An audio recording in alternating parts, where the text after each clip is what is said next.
नमस्कार दोस्तों, स्वागत है आपका एकेटीएम एजुकेशन यूट्यूब चैनल पर। दोस्तों, जैसा कि आपको पता है कि यूपीटीयू यूपीएसडब्ल्यू 2020 की जो फर्स्ट राउंड की काउंसलिंग की प्रक्रिया थी वो अब कंप्लीट हो चुकी है और अब सेकेंड राउंड की जो काउंसलिंग की प्रक्रिया है वो शुरू होने वाली है। तो यहाँ पर आज के इस वीडियो में हम यूपीटीयू की काउंसलिंग के सेकेंड राउंड का जो शेड्यूल है और जो प्रोसेस है दोनों स्टेप बाय स्टेप समझते हुए चलेंगे। तो अगर आप सेकेंड राउंड की काउंसलिंग में भाग लेने जा रहे हैं तो ये वीडियो आपके लिए बहुत ही इंपॉर्टेंट है। इस वीडियो को आपको पूरा जरूर देखना है। चलिए वीडियो को आगे बढ़ाते हैं।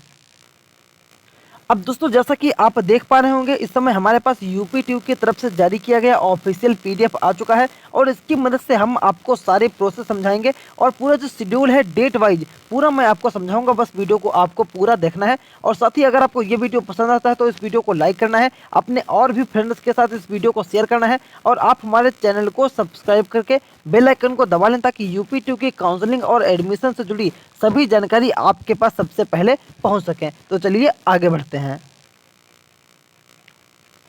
तो दोस्तों, सबसे पहले हम बात करते हैं सेकंड राउंड की काउंसलिंग के अंदर उन स्टूडेंट्स के बारे में जो कि काउंसलिंग की प्रक्रिया में भाग नहीं ले सकते हैं। जी हाँ दोस्तों, पहले मैं उन लोगों की बात करूंगा जो कि काउंसलिंग की प्रक्रिया में जो आपके सेकंड राउंड है उसमें भाग नहीं ले पाएंगे। तो यहाँ पर अगर आपको पहले राउंड में कोई भी सीट मिली थी और अगर आपने जो सीट की स्वीकृति यानी कि सीट एक्सेप्टेंस फीस है उसका भुगतान नहीं किया था, चाहे आपने फ्रीज किया हो चाहे आपने फ्लोट किया हो, लेकिन अगर आपने फीस का पेमेंट नहीं किया था तो अब आप सेकेंड राउंड की काउंसलिंग में भाग नहीं ले पाएंगे। तो इसीलिए फर्स्ट राउंड की काउंसलिंग में चाहे आपने फ्रीज किया हो चाहे आपने फ्लोट किया हो वहां पर आपको फीस जमा करनी अनिवार्य थी।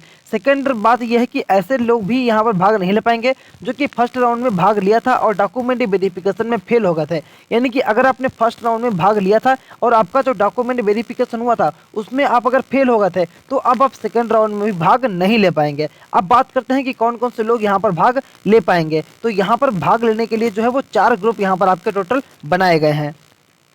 तो यहाँ पर 4 ग्रुप बनाए गए हैं जो लोग कैंडिडेट भाग ले सकते हैं उनके लिए। तो पहले ग्रुप के बारे में हम बात करते हैं नए कैंडिडेट, यानी कि जिन्होंने फर्स्ट राउंड की काउंसलिंग में भाग नहीं लिया था, जो लोग सीधे सेकेंड राउंड की काउंसलिंग में भाग लेना चाहते थे वो आसानी से सेकेंड राउंड में भाग ले पाएंगे। इसके लिए आपको क्या करना पड़ेगा, आपको जो है 1000 रुपये की फीस जमा करके आपको रजिस्ट्रेशन करना पड़ेगा। यानी कि पहले आप यूपीटीयू पे लॉगिन करेंगे, वहाँ पे आप अपना पूरा फॉर्म को भरेंगे और उसके बाद आपका 1000 रुपये की रजिस्ट्रेशन का जो है फीस पेमेंट आपको करना पड़ेगा। ये आपको वापस नहीं की जाएगी, लेकिन अगर आपने फर्स्ट राउंड में ये फीस का पेमेंट किया था तो आपको सेकेंड राउंड में इस फीस का पेमेंट जो है वो नहीं करना पड़ेगा। यहाँ पे देखिए लिखा हुआ है कि ऐसे अभ्यर्थी जिन्होंने फर्स्ट राउंड में पंजीकरण करवाया था यानी कि रजिस्ट्रेशन किया था लेकिन आपने फीस का भुगतान नहीं किया था तो आप चॉइस फिलिंग में नहीं कर पाए होंगे, तो आप भाग ले सकते हैं फीस को पेमेंट करने के बाद में। और ऐसे लोग जिन्होंने फर्स्ट राउंड में आपकी जो है फार्म को भरा था, फीस भी जमा की थी लेकिन आपने वहाँ पर चॉइस फिलिंग नहीं की थी, तो अब आप सेकेंड राउंड में चॉइस फिलिंग कर सकते हैं। फिर सेकेंड ग्रुप के बारे में हम बात करते हैं। जिन लोगों ने फ्रीज का ऑप्शन चुन लिया है उनके पास भी सेकेंड राउंड में एक मौका है। जी हाँ दोस्तों, अगर आपने फ्रीज का विकल्प चुना था फिर भी आपको सेकेंड राउंड में एक मौका मिलेगा, लेकिन अब आपके पास कॉलेज जो है वो चेंज करने का मौका नहीं मिलेगा। आपको जो कॉलेज मिल चुका है उसी में आपके पास ब्रांच को चेंज करने का मौका होगा। जी हाँ दोस्तों, आप जो कॉलेज आपको फर्स्ट राउंड में मिला था और उसको आपने अगर फ्रीज कर दिया है तो अब आप कॉलेज नहीं बदल पाएंगे। हालांकि उस कॉलेज के अंदर आप ब्रांच को चेंज कर सकते हैं जिसको हम स्लाइडिंग के नाम से जानते हैं, तो आप स्लाइडिंग वाला विकल्प भी आप चुन सकते हैं। फिर बात करते हैं तीसरे ग्रुप की।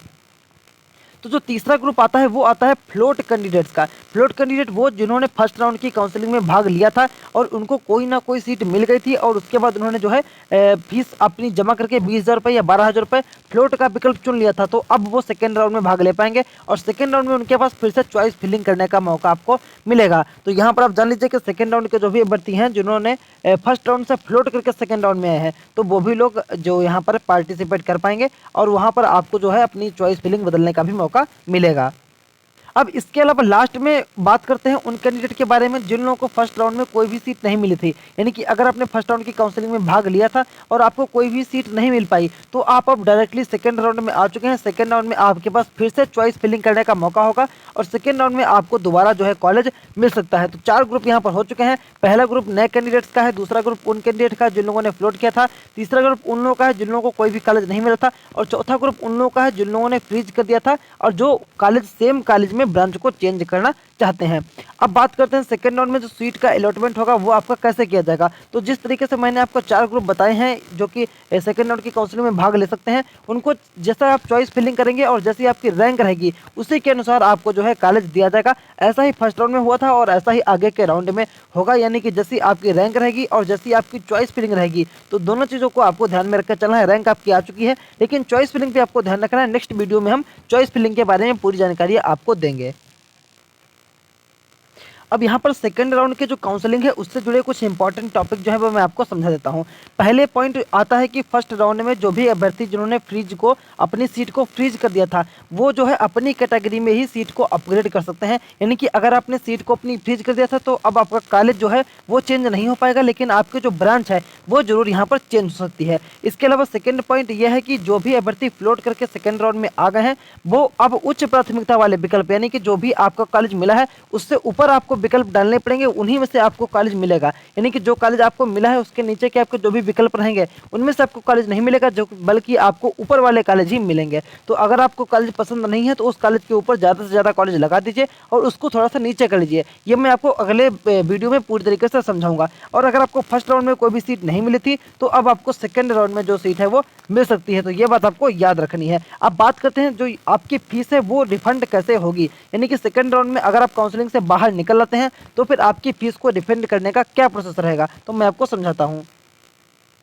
अब दोस्तों यहाँ पर समझने वाली बात यह है कि अगर आपको फर्स्ट राउंड में कोई भी सीट मिली थी और आपने 20,000 रुपये या 12,000 रुपये की फीस का पेमेंट कर दिया है, तो अब आपको अगर सेकेंड राउंड में कोई भी सीट मिलती है तो अब आपको फीस को पेमेंट करने की कोई जरूरत नहीं, क्योंकि आपकी फीस जो है वो एक बार ही यहाँ पर सबमिट की जाएगी। लेकिन अगर आपने 20,000 या 12,000 रुपये की फीस का पेमेंट अभी तक नहीं किया था तो अब आपको सेकेंड राउंड में जो है 20,000 या 12,000 रुपये की फीस का पेमेंट करना पड़ेगा अपनी कैटेगरी के हिसाब से। तो आपको ये बात याद रखनी है। अब दोस्तों देखिए एक और इम्पॉर्टेंट पॉइंट आपके लिए जो आपके लिए समझना बेहद जरूरी है।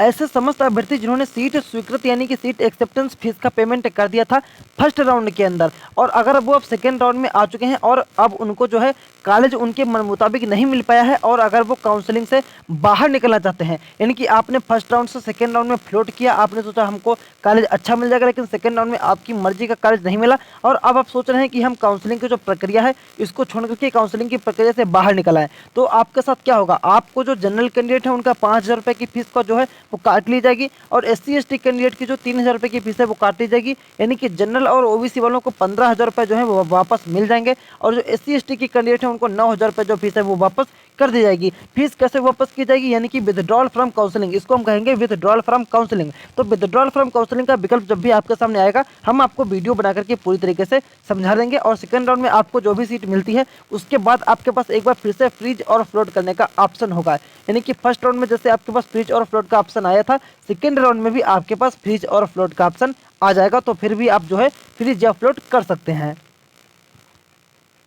दोस्तों वीडियो बहुत ही बड़ा हो चुका है, एक नज़र हम फटाफट डाल लेते हैं सेकंड राउंड की जो काउंसलिंग की प्रोसेस है उसके बारे में। तो सेकंड राउंड का जो रजिस्ट्रेशन है वो 30 तारीख से शुरू होकर के 2 तारीख तक चलेगा। इसके अलावा जो आपका सेकंड राउंड का डॉक्यूमेंट वेरिफिकेशन है ये आपका 30 तारीख से लेकर के 4 तारीख के बीच में आपका होने वाला है। इसके अलावा जो आपकी चॉइस फिलिंग की प्रक्रिया है वो आपकी 30 तारीख से ही शुरू हो जाएगी और 5 तारीख तक आपकी चलेगी। इसके अलावा जो भी आपकी क्वेरीज रहेंगी डॉक्यूमेंट वेरिफिकेशन को लेकर के वो आपकी 30 तारीख से 3 तारीख तक के बीच में सॉल्व कर दी जाएंगी और जो सेकंड राउंड का सीट अलॉटमेंट है वो आपका 5 तारीख को जारी कर दिया जाएगा। तो ध्यान से पूरी प्रोसेस को आप समझ लीजिए। आप यहाँ पर वीडियो को रोक करके इसका स्क्रीनशॉट भी ले सकते हैं। यहाँ पर मैंने आपको पूरी प्रक्रिया है वो पूरी डेट वाइज यहाँ पर आपको समझा दी है।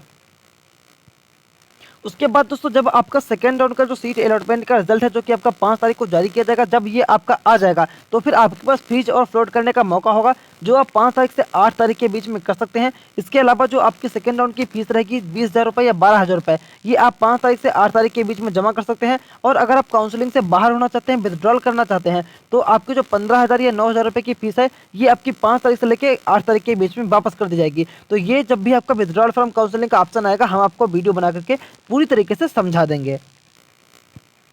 फिलहाल तो दोस्तों ये वीडियो काफी बड़ा हो चुका है, इस वीडियो को लाइक कीजिए, अपने सभी फ्रेंड्स के पास शेयर कीजिए और यूपी से जुड़ी सभी अपडेट्स के लिए आप हमारे चैनल को सब्सक्राइब करके बेल आइकन को दबा लीजिए। वीडियो देखने के लिए आपका धन्यवाद।